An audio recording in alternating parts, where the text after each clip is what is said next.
going to do the full introduction of Mr. Beane because he has just changed my life. He is the reason for this radio show.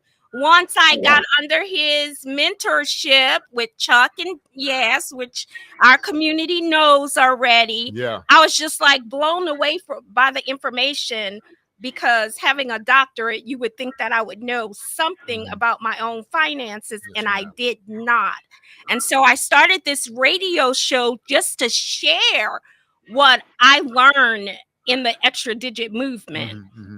So Mr. Beane is a mentor to millions, the founder of the extra digit movement, and the creator of the Instincts PONDCast. He has spent the last 25 years helping thousands save, make, grow, and protect their money. And so let's give another round of applause to my mentor, Mr. Beane. Yay! What's happening? Thanks for having me, Dr. Courney. Dr. Scott, nice to meet you. Nice to meet you, too. I heard a lot about you. I appreciate it. Believe half of it, throw the rest of it away. She brags on you. She brags on you a lot. So thank you, man. I do. It's shameless, but I don't care, because like I said, this is the reason why I even had the idea to start the show, to get to receive from them. I'm always plugged in, to Mr. Beane and Chuck and Yes, and then to give that information right back out so it could have the same effect of changing people's lives. That's beautiful right there. Like you say, financial strategies, business ingenuity, and creating generational wealth. They do all that, don't they? Absolutely. So, Mr. Beane, tell us about yourself. Well, I'll keep it simple. The introduction, I appreciate it. Born and raised in Atlanta, went to Westlake High School, then stayed in Atlanta, went to Morehouse College, met some mentors. I was broke as a joke before I met my mentors, climbing the corporate American ladder. I can't give you guys the name of the company, but they call it the Bank of America. And I was struggling, working paycheck to paycheck, counting other people's money, and I was broke. So how are you a broke banker? Is easy, right? Just like a broker. Anyway, but my whole situation changed when I had some mentors who took me under their wings when I was like 19, and I retired when I was 22 years old. I just turned 49 this past Thursday, so it's been a blessing. So over 25 years of working from home. I lost my first $1 million in my 20s because nobody showed me these things I'm gonna talk to you guys about today. I got it all back in my 30s, and it's been a fun ride. So I've always said to myself, never let that happen again to anybody who's willing to listen, where you have that kind of revenue and that kind of income, and you have nothing to show for it. So thank God, FEAR stands for fail early and responsibly. So that's what it is, man. And I've started the Instincts training series, which is where I take animals from all walks of life, right? The owl, the eagle, the brown bear, the black bear, the honey bear, the praying mantis, the jaguar, the falcon, you name it. I have about 24 animals that I've studied, and I show you how to take their God-given, their defense mechanisms that God gave them, known as cellular intelligence, and how are you the highest form of intelligence on the planet, and you lack emotional intelligence. So I'll show you how to use God's other creatures, put them with your God-given abilities, and get wealthy. So in one segment in the population, I'm known for my instincts training and my mindset series. And another segment, I'm known for the things you said, which is how to create, increase, multiply, and protect your wealth. Yes, all right. That's beautiful, Mr. Beane. Can It. you say what that FEAR stands for again? Fail early. What it stands for? Yeah, FEAR stands for fail early and responsibly. There's nothing wrong with being afraid, but get your mistakes out the way. It's no bravery in knowing the outcome. So fear is when you don't know the outcome and you go into it anyway, right? So you're not brave if you know what's going to happen. You got to overcome your fears, and all your success is on the other side or whatever you're scared of. That's usually where your success is. That's good. That's awesome. Absolutely. So when did your path or quest for wealth begin? Honestly, Dr. Courney, it was when I was at the bank. I was in an area called construction lending. And that's where you go into these homes, and I was the banker who would come out and but see if the builder and developer did what they were supposed to do before they get another draw. So when your house is built, the builder gets these draws every month or every 3 months. Well, before they get another big check to finish the house, the banker has to come out and see whether or not the carpet is in, the sheetrock is up, is it painted, is the AC compressor in, is the electrical in, are the appliances in? That's what I did. So I saw these mansions go from nothing to huge, huge, huge estates. And every time I was at work, the owner would be at home watching his dream come true. And then I would get in my car like, you know what? I'll never have one of these. That's what I thought. Like, in other words, I'll never have one of these doing what I'm doing at the bank. Okay. So that inspired me to start looking at what did these guys have in common, and all of them, in every mansion I went in every house I saw constructed, the big side of town, right? The big boys.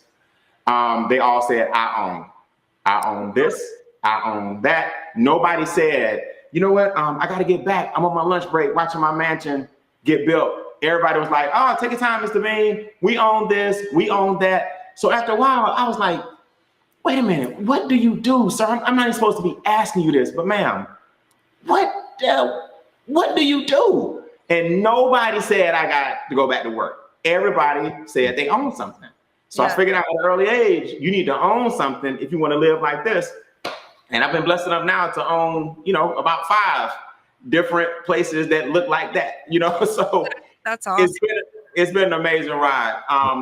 And then when I fell on my face, I found myself broke, literally, I'm not joking, it's a true story, at a vending machine in Illinois. I was in Bloomfield, Illinois, never forget, at the airport.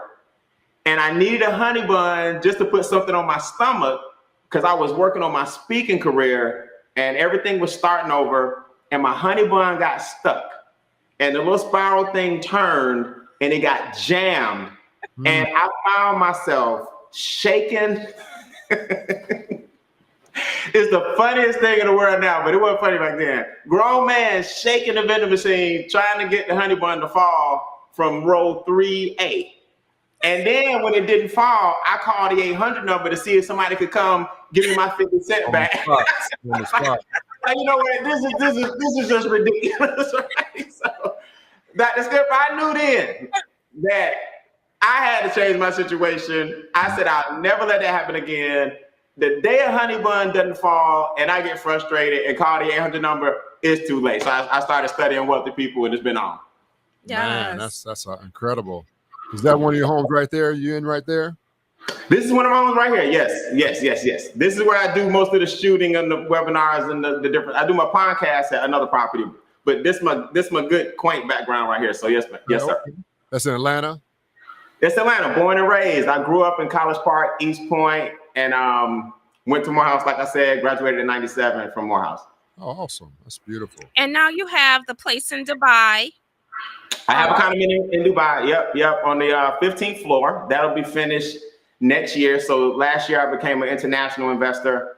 I just purchased another 3 acres here in Atlanta, and adjacent to the 20 acres here in Atlanta. That's where you see the pond and the lake and all those cool things. I have land in California as well due to our membership and the wholesale discounts that it offers. So it's been an amazing ride. I guess I'm somewhat of a real estate investor now, and that's what they call me these days. So I've just been taking the money that I make and you park it into assets, and we'll talk about those things as we go. Yeah, absolutely. Well, we'll take a break and we'll be right back with you. Absolutely. Thank you. We've got Mr. Brian Beane. How you doing, Mr. Beane? Never better, man. I'm just excited to be here, man. I love what you guys are doing. I love the topic of discussion, and I'm just glad we can bless some people today. We are excited for you to be here. Thank you so much for starting us off. But I want to ask you a question. How do you define wealth, Mr. Beane?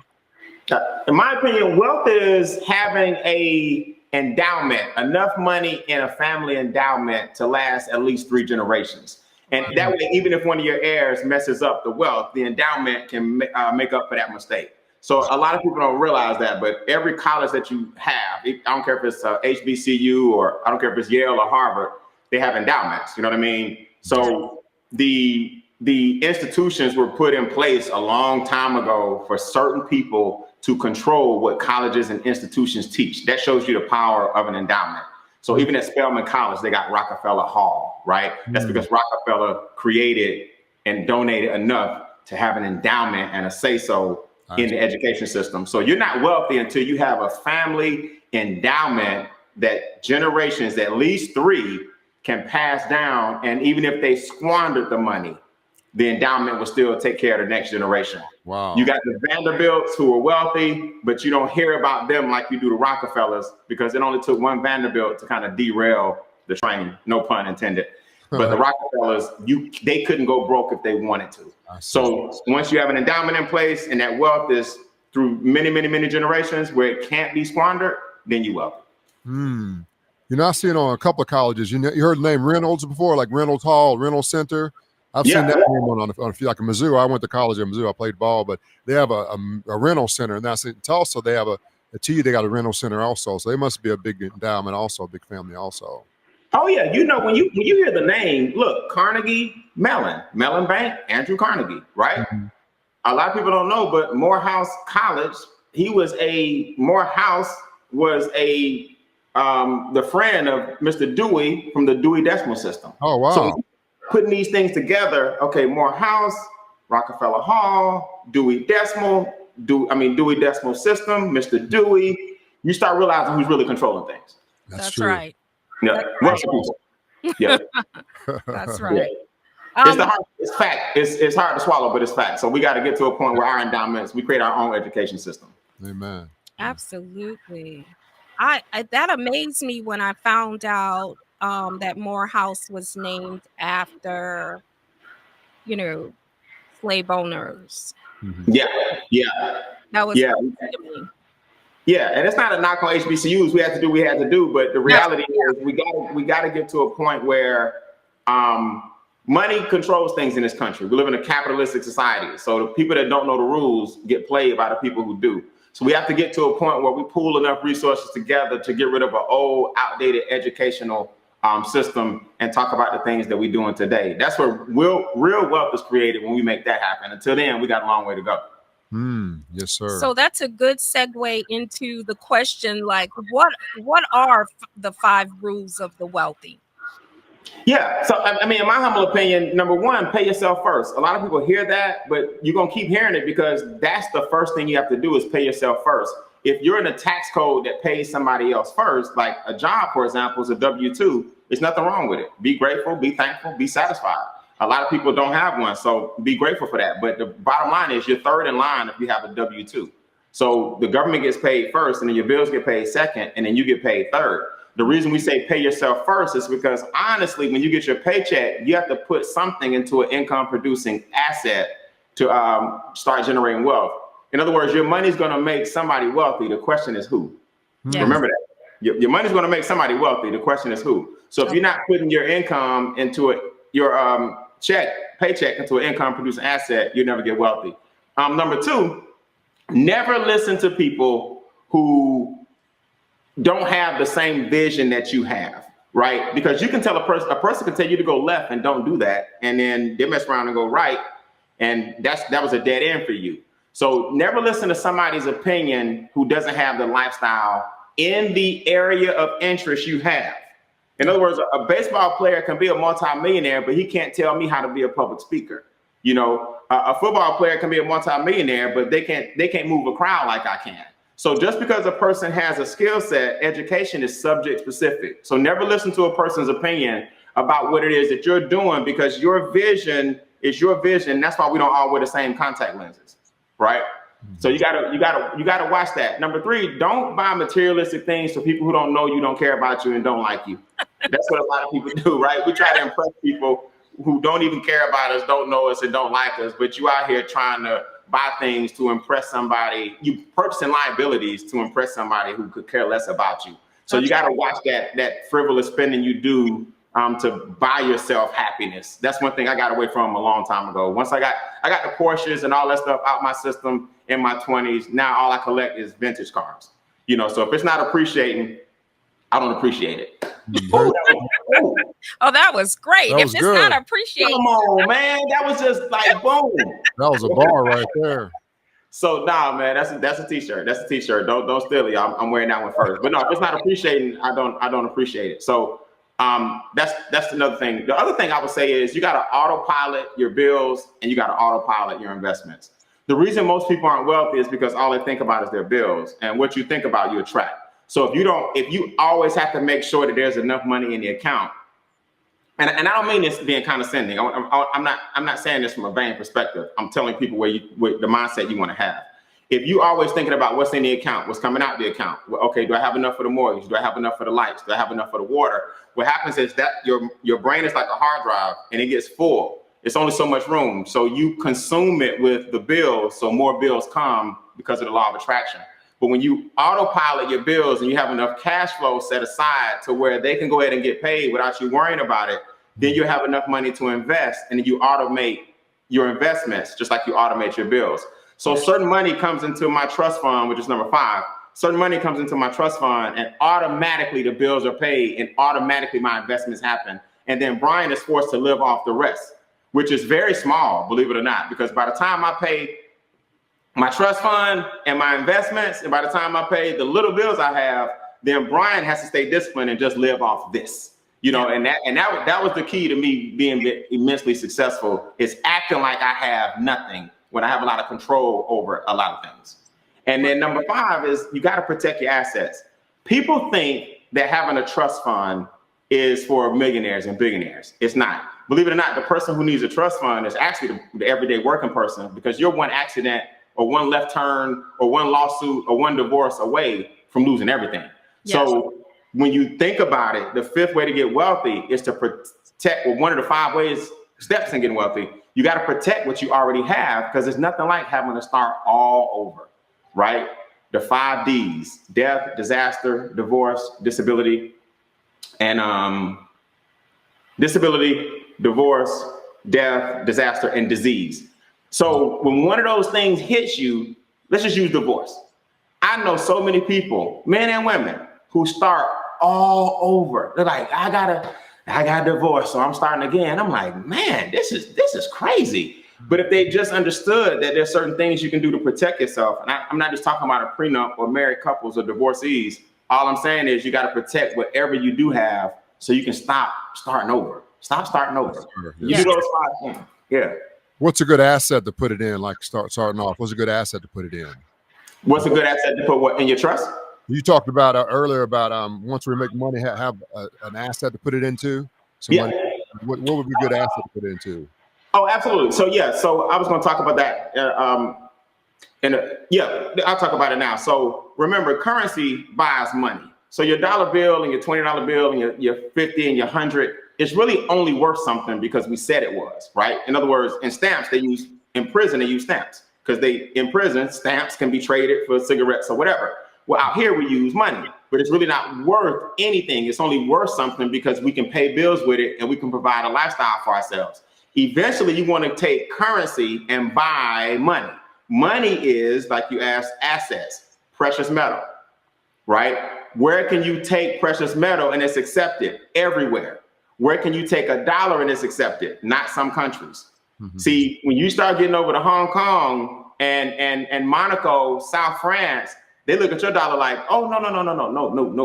Like, no, we don't even want that. You see what I'm saying? So that tells you there's a difference between currency and money. Real estate, right? Precious metal, commodities, collectibles, right? Oil. These are things, fine art, things that you can take anywhere and it's accepted. And I'm telling you now, the dollar is not one of them.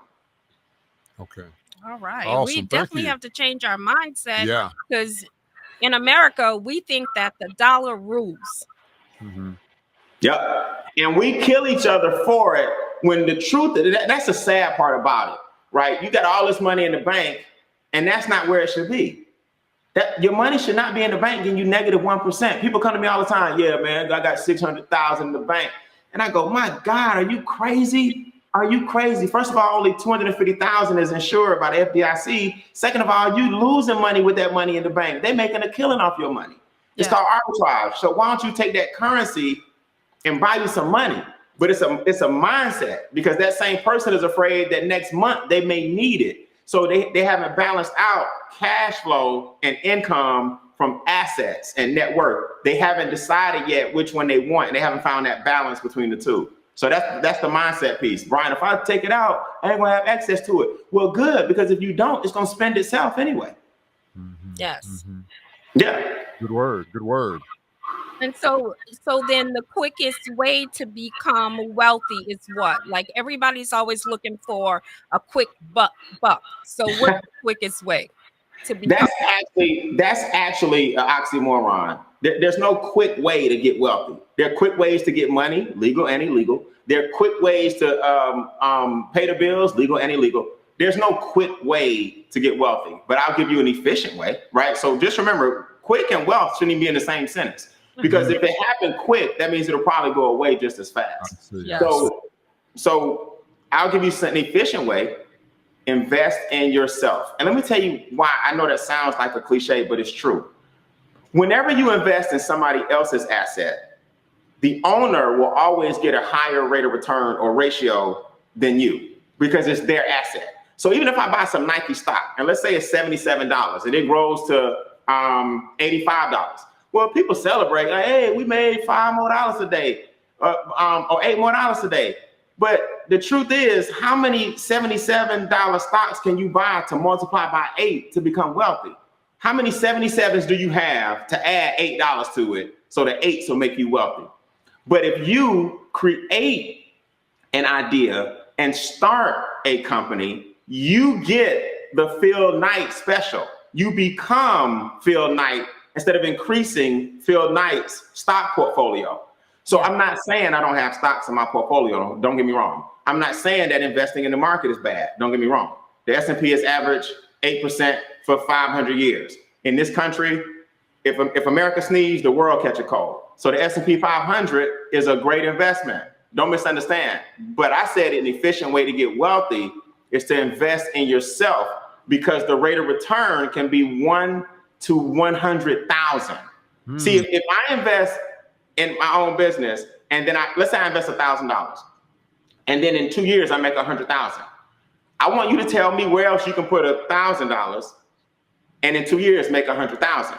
So the best investment was you. What people look at is they want to be millionaires, but they don't understand you make $1 million by investing in you, getting a higher rate of return, then taking that money and investing it in other things. So the key to getting wealthy is to get the highest rate of return possible. And that's a 1-to-1 ratio on you, then 1 to 10, then 1 to 20. I'm sorry, 1 to 100, then 1 to 1,000. And then I took a few dollars and made millions because I invested in me as a speaker. I created the Instincts training series, right? I partnered with multi-million-dollar companies, but it started with me and my mindset. Best investment you can make. Awesome. That's awesome. That is awesome. That is really good information. So when we talk about, we got to take a break, and we'll be. We got to do it. Be right back. Okay, now we're side by side. Thank you. There we go. So we're on radio, incorporating video. So we appreciate you guys just sticking with us as we continue to reach the excellent status. We appreciate that so much. Yes. And we are back with the amazing Beane. Brian Beane, the founder of the Extra Digit movement and the creator of the Instincts PONDCast. Mr. Beane, how did you come up with the name Extra Digit Movement? What were you thinking when you came up with that? Well, it's funny. It happened in retrospect. I didn't really, believe it or not, I didn't sit down and create it. It just kind of hit me one day. That's how I knew it was appropriate. I went from 3 figures every 2 weeks on a job I hated, started a small home-based business, and went to 4 figures a week. So I went from 3 figures every 2 to 4 figures every 1. So I started playing with the numbers, right? Then I started making 5 figures a month. I had never at that time made 5 figures a month in my life. Then I started having 5-figure weeks. So that brought me to a 6-figure year and a 7 and soon to be 8-figure career. So I said I went from 3 to 4 to 5 to 6 to 7 to 8. And I was like, man, I grew my income by an extra digit. And it hit me one day like a thief in the night. And I was like, that's it. So 3 figures every 2 weeks, 4 figures every week, 5 figures every month, 5 figures every week, 6 figures every year, 7-figure career on the way to 8. And it just stuck. And we've been helping people grow their net worth by extra digit all over the world. Yes. That's and awesome. I mean, it caught on like wildfire. I mean, with over 40,000 followers on one platform and 17,000 on another platform. I mean, people just want to know how they can improve their financial situation, and the way you go about it, the way that you teach it and exemplify it, you make it seem really simple. Like, oh, Yeah. we can all be wealthy. Yeah. So I really appreciate that about you. Yeah, it's true. Thank you so much. My gift from God is making complex things simple. I think they do that on purpose. They try to make the money conversation hard on purpose, so you won't even try, right? But money boils down to terminology and perspective. And once you understand the terminology, nobody can change your perspective. So I always tell people, like, if I shoot a three-pointer, in basketball, it's a three-pointer, but in football, 3 points is a field goal, right? But a two-pointer in basketball is a field goal, but a field goal in football is 3 points. So see how I confuse you? They both got field goals, right? But one in basketball is 2 points, and in football is 3 points, right? They both got 3-pointers, but they both got a 1-pointer. I can kick an extra point. But Brian, I thought you said a kick was a field goal. Yeah, but it's an extra point after a touchdown. But in basketball, it's called a free throw. See, I can confuse you with just the point system. So if I can confuse you with sports, how in the world you think they can't confuse us with money? So what I do is I make it real simple, easy to understand the terminology, understand that there are just certain things they have called tax codes, W-4, W-9, Schedule C, Schedule K, 501c3, 401k. These are just tax codes. And when you understand the right ones to be in, you're like, oh, I want my money to come like that because they don't take as many taxes as this one. And once you understand the tax code, understand that certain codes are tax free and tax exempt, then you start getting in those, and that's how you get wealthy. Yeah, and it's so true. Like I said, being a principal, I knew how to manage different books and whatever, and then I'm going hungry as a teacher. And my mom working 40 hours a week, and not having anything really to show for it. So I appreciate this because I feel like it's akin to getting a master's level in economics. Yeah. I've been fortunate enough to, train in a lot of colleges, train in schools, so I can kind of rate the curriculum. And so I feel like what we get from you is a master's level in economics. Because we learn what takes it from a bachelor's level to a master's level is we learn how to use the money to create wealth. Correct. And listen, I want to make sure this is clear because I'm very humble. By no means am I the wealthiest person on the planet. I'm not even the wealthiest person I know. But what I do is make sure that you understand that you can get there with some basic understanding. I'm the master of training and frameworks. You know what I'm saying? Yes. I'll make sure everybody understands I'm humble. I have nice things, don't get me wrong, and I live a fantastic life, and I have great income. But I want to make sure everybody understands. Everybody on this broadcast can get wealthy. But the first thing you got to do, you got to get your money back from the people who are stopping you from getting wealthy. So I'm just a advocate for simplicity. You know what I mean? Yes. I'm an advocate for simplicity. And in our organization, we call it create, increase, multiply, and protect. Create, increase, multiply, and protect. We start that simplicity with a C just for, kicks and giggles. But when you understand that everybody on the Zoom can get wealthy, your money makes you wealthy. It's not going back to college. It's not getting another degree. It's not getting a part-time job. I know you think it's getting married. It may be for some people, but it's not getting married. It's your own money is what makes you wealthy. And the minute I got that, I was off and running. I just learned some key things, man. You give me a couple of nuggets from some wealthy people, and I'm gone. And that's what happened. I don't do all this studying and all this questioning and re-questioning. Wealthy people that you respect and the endeavor that you want to be in can show you how they did it. So it was that simple. I'm just a great student. That's all. I'm a student of some great mentors. That's really what it boils down to. Amen. What's the best nugget you've received over the years? The best nugget of information you received, Brian? Yeah, the best nugget I received is that one I gave earlier. Your money is going to make somebody wealthy. The question is who? I see. Because think about it, like you can make $10 an hour between the ages of, I think, 18 and 65. $1 million will have passed through your hands. But what happened was you so busy giving it to the banks, and you so busy getting a tax refund instead of getting your money up front, and you so busy getting consumer credit cards and paying for things later and drawing a whole bunch of interest, you make the banks and the government rich. So when I heard that, wait a minute, my money's gonna make somebody wealthy, it better be me. So if I make $1 million, if I just make $10 an hour between the ages of 18 and 65, I better at least have $375,000 to show for it. You see what I'm saying? But most people make $1 million and they still struggle. Like they made $1 million without even knowing it. You know what I mean? And they still struggling. So it's not how much money you make, it's how you make your money. Let me say that again. It's not how much money you make, it's how you make your money. If all you have is a job, and I'm not bashing a job, I just want to make sure it's clear. If that's all you have, a third of it is gone. So it's not that you didn't make the money, it's the way you made it. You made it on a W-2, which is the tax code for pay the government first. Mm-hmm. So it's not how much money you make, it's how you make your money. You know? Yeah. So what's the significance of one's mindset? Like you mentioned mindset once before. So what's the significance of a person's mindset in attaining wealth? Oh, it's everything. Okay, so think about, your mindset is everything. So you hear the way I'm talking, right? I have a lot of posture. I have a lot of confidence in what I'm saying. I'm not afraid to speak about it. I'm not scared like I once was to admit, my mistakes. And I tell people all the time, I didn't go to Yale, but I went to Yale. And what I mean by I didn't go to YALE, but I used to yell at my bills, right? So I didn't go to Yale, but I went to Yale. And the minute I started yelling at my bills and started yelling to the universe that I need help and started yelling to the world that I need a mentor, man, Dr. Courney, they just start coming.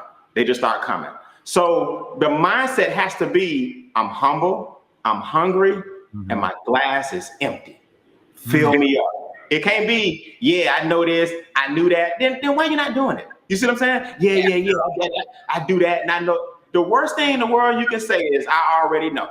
Because then you automatically shut down. The best thing you can say in the world is, I didn't know that. That means you're learning something. So the mindset has to be, empty my cup, pour into me. And when I started yelling, then people from Yale started hiring me. You understand? Wow. Yeah. So think about it this way. A seed becomes, let's say an apple seed becomes an apple. And then the apple falls to the ground and creates more seeds to create more trees, to create more apples that fall to the ground. They create more seeds, they create more apples, they create more trees. And eventually you got an orchard, right? At what point do you cut the tree down and say, I don't want no more apples? See, the key was the seed. The seed started the apple created the tree, and then certain apples fell and started the process again. That's how your mindset has to be. I needed some more seeds to get rid of all the weeds. I needed more seeds to get rid of all my weeds. And when I got rid of all my weeds, the universe brought me some fresh new seeds to plant, and then I grew an orchard. That's how you have to be. So it's time to really, really understand that some of the things that we've been taught were totally wrong. And the minute you get that and start playing by the rules of capitalism without hurting anybody, you don't have to steal from nobody.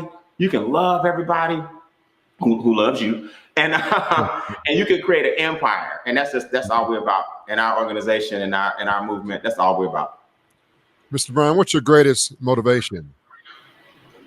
Fighting systematic oppression. Okay. Fighting systematic oppression. I get tired of seeing our people, and when I say our, I don't necessarily just mean Black. It's not necessarily a class thing, it's a caste thing, right? It's not a class system, it's a caste system. In a minute, you're gonna have the haves and the have-nots. And I wake up every day to fight systematic oppression. I do a skit. It's on YouTube, actually. A lot of the clips are on my reels on YouTube. If y'all go to my name on YouTube and go to my channel, you're going to see me holding a cigarette. And it's not because I smoke. It's not lit. It's so crazy. That's smile. I got people in the comments. I'm like, how you talking about money and he's smoking? It's not lit. It's a prop.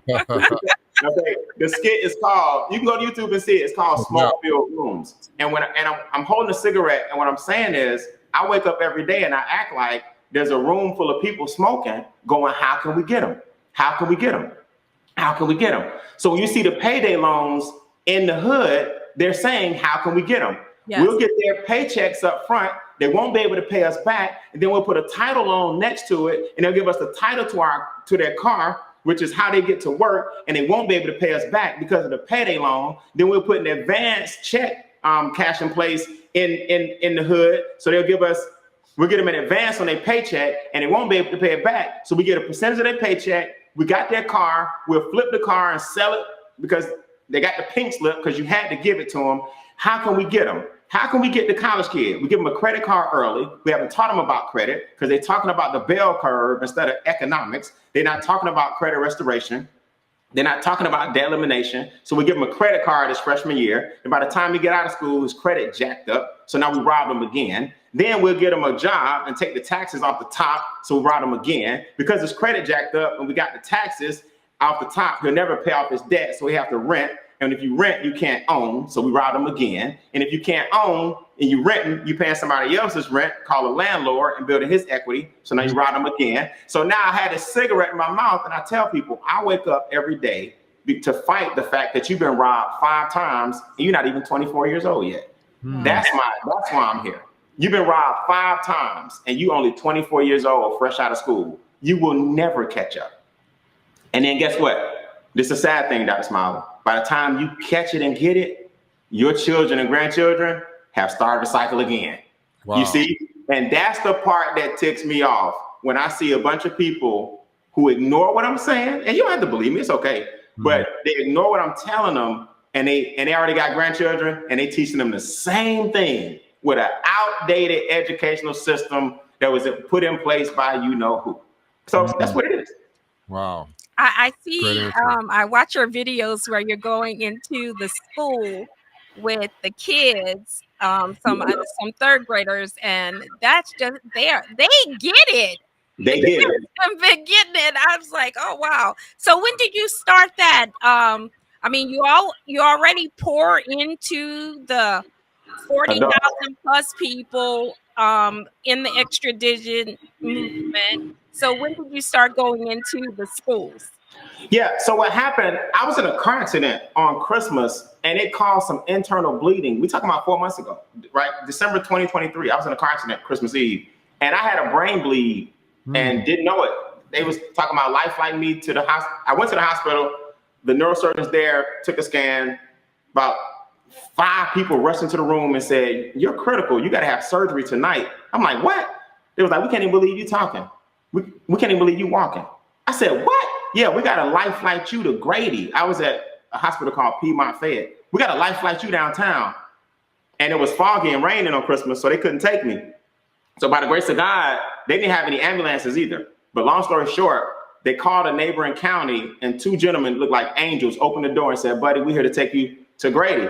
I was like, let's go. So I'm gonna tell you, I was like, let's go. We got to go like right now. I could die like right now. So I could stroke or start having seizures or die right now because my blood pressure went up since I heard that, right? So I learned how to calm down and just be calm no matter what the situation is. I'm a pretty calm guy. So we got down to the hospital. When I was in a trauma unit, I said to myself, you know what? God's trying to tell me something. Stop putting things off. And I always wanted to do the animal instincts with, the jaguar and the snow leopard and all the animals, the ducks, the geese. And I do it for adults and corporations and mindset, but I can also do it for children. So when I was in the hospital, I said, when I get out of here, I got out on New Year's Eve. And when I got home, I hit the ground running. Like people like, Brian, you need to slow down. I'm like, you understand? I've been laying down for like a week, right? So I hit the ground running. So one of my goals was to start the children series where I take the animals and I don't go as deep, but I put it on, of course, on their level where they can understand, stay away from poison like a cobra, poison being gangs, drugs, those type of things. Stay away from anything poisonous, guns, poison, cobra, and that's the child version. The adult version is stay away from negative thinking, mindset. You see what I'm saying? So I took every animal and now I'm just bringing it down to a child level and I'm gonna start that series. So God just talked to me in the trauma unit and said, it's time to, God said, look, do it. Stop putting stuff off and do it. So that's what I'm doing.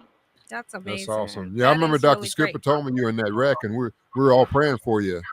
I'm glad hey, you're okay. it worked, man. I appreciate it. They are, and anybody listening that knows me personally, all the prayers worked. I appreciate it. I'm very, very humble to have. I still have a box of letters. I take out 1 or 2 every day, and it's been 4 months. I'm still opening mail from people that prayed for me, sent me cards.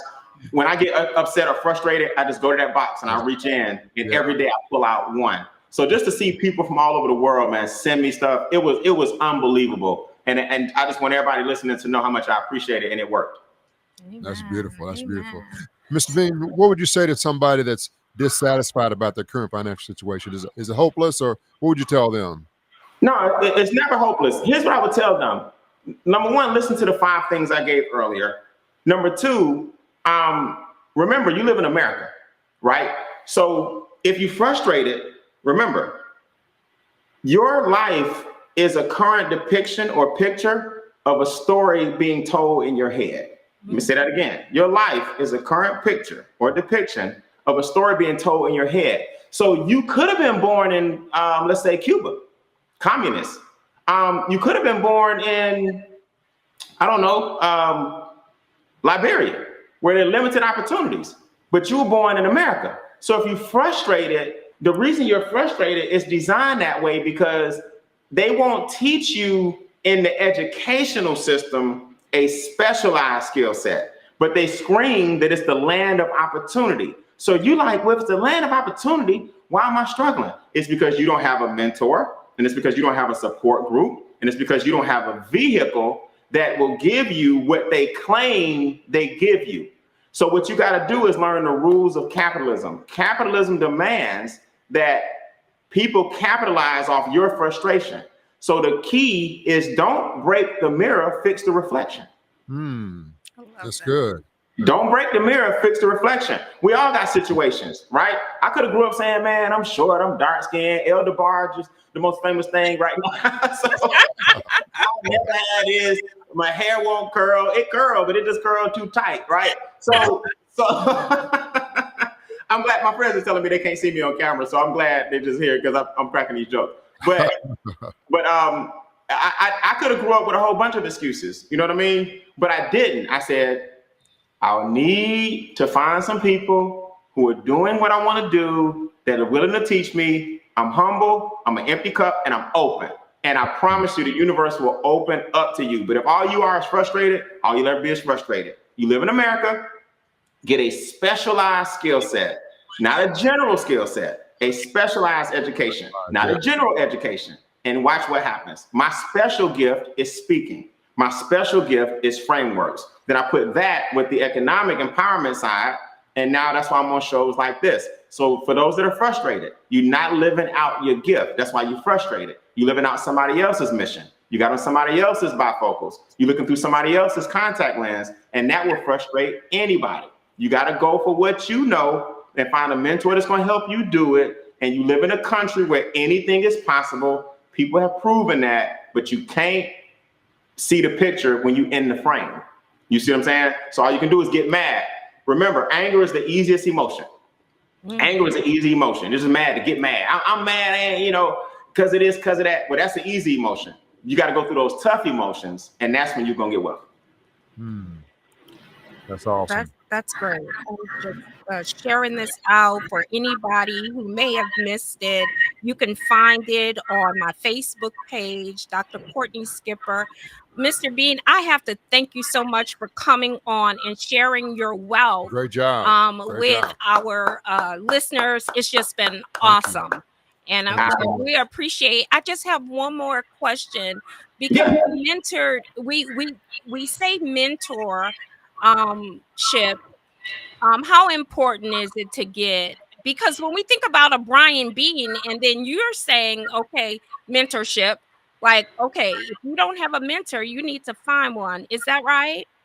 Oh, there's no question about it. Like, there are mentors all around you, right?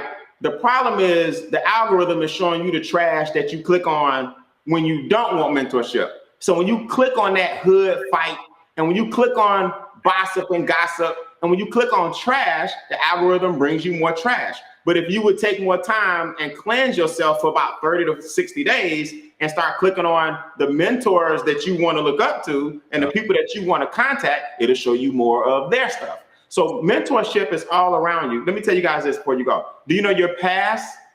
Your past is also a mentor. See, your past can be your mentor. Anything can be a mentor. What did you learn from your past that it's trying to teach you?